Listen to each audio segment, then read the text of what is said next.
Alлах Таала Кур'анда айтат, кайсы адам ким эле болбосун, эгер жаман иштерди жасаса, ал мейли кымындын салмагындай болсо дагы акыретте аны көрөт, анын жазасын көрөт. Эгер ошол кымындын салмагындай жакшы ишти кылса, анын сооп сыйындагын акыретте көрөт. Бул акыретке тиешелүү нерсе.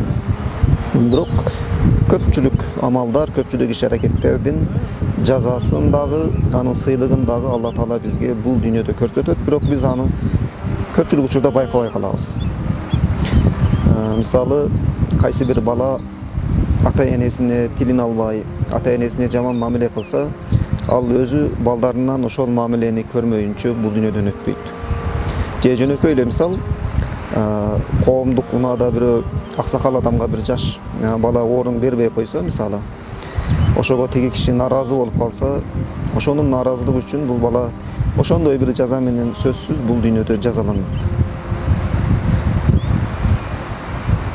Белгилүү падыша Харун Рашид өзүнүн багын аралап бара жатып, бир өтө кооз гүлгө көзү түшөт. Бактагы көп гүлдөрдүн арасынан ошол гүл падышанын көңүлүн өзүнө буруп, падыша кароолчусун чакырат дагы, мына ушул гүлгө көбүрөөк көңүл бургун, ушуну жакшы сугарып, жакшы баккын, мага ушул аябай жакты дейт. Ошол күндөн кароолчу башка гүлдөргө караганда тиги гүлгө көбүрөөк көңүл буруп, ошону жакшы сугарып, жакшы багып карап жүрөт. Бир күн эртең менен келсе, баягы падыша дайындаган гүлдүн гүл бүрчөктөрү бүт күйүлүп түшүп калыптыр. Кароол Харун Рашидке чуркап келет. Сиз мага дайындаган гүлдүн бүт гүл бүрчөктөрү, бариктери жерге күйүлүп түшүп калыптыр деп. Харун Рашид бул жөндөн жөн түшпөш керек эле. Аны кимдир бирөө түшүргөн окшойт. Ушуну барып байкачы дейт. Кароол келип караса, бакта бир булбул ушул гүлдөрдүн гүл бүрчөк бариктери менен оюнуп, атайын ошолорду күйүп түшүрөт экен. Кароол кайра Харун Рашидке келип, мен гүлдүн гүл бүрчөктөрүнүн бариктерин түшүргөн ким экенин билдим. Багыңызда бир булбул ошол бардык өсүп турган гүлдөрдүн бариктерин түшүрөт экен. Мен ошол булбулду эмне кылайын, өлтүрөйүнбү же бактан кууп жиберейинби дейт. Харун Рашид айтат, бул дүйнөдө кандайдыр бир кылган туура эмес иштин жазасы сөзсүз түрдө болот. Сен булбулга тийишпей эле койгун. Ал өзүнүн жазасын баары бир алат дейт.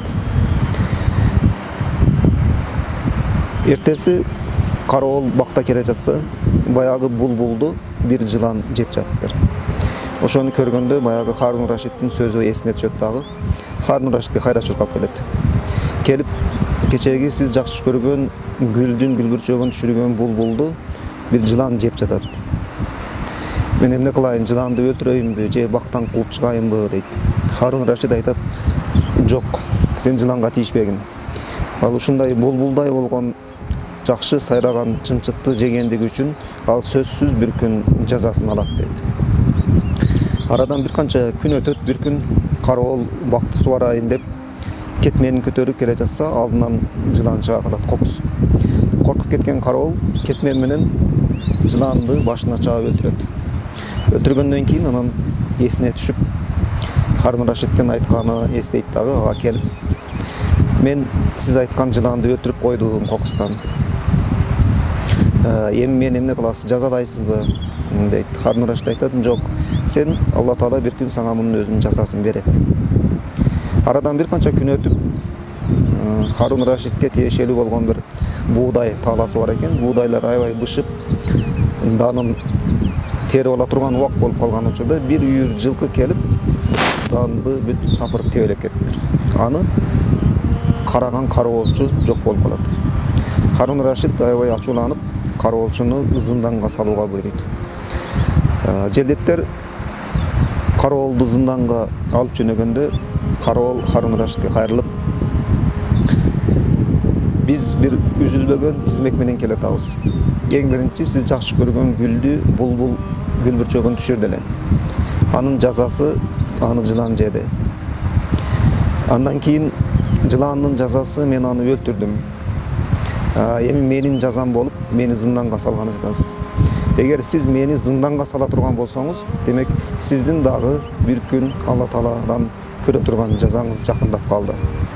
Ошон үчүн биз бул келе жаткан чын үзөлү сиз мени кечирип жибериңиз, мен кылган ишиме өкүнүп тооба кылып, мындан кийин муну кайталабайын дейт. Ошондо Харун Рашид кызматчысын кечирип, аны зынданга салгандан баш тартат. Бул хикаядан биз түшүнүшүбүз керек. Эгер пенде кандайдыр бир күнөө туура эмес ишти жасаган болсо, Алла Таала ошонун жазасыны бергенге чейин Алла Таалага кайрылып, кетирген күнөөсүнө тооба кылып, кетирген күнөөсүнү жууганга аракет кылыш керек. Болбосо Алла Таала сөзсүз бир күн анын кетирген күнөөсүнө жараша жазалайт. Жана жаза уланып кете бериши мүмкүн. Ошон үчүн пайгамбарыбыз хадисинде айткан, бардык адам баласы ката кетирүүчүлөрдүн эң жакшысы тооба кылуучулар. Баарыбыздын кетирген каталарыбыз, кемчиликтерибиз бар. Бирок ката кетирдим, кемчилик кылдым деп ага кайдыгер мамиле кылып, кайра улантып жасай бербестен, дароо Алла Тааланы эстеп, Аллага кайтып, Аллага тооба кылып, кемчиликти экинчи кайталабаганга аракет кылышыбыз керек. Мына ушун менен Аллахтын жазасы токтойт.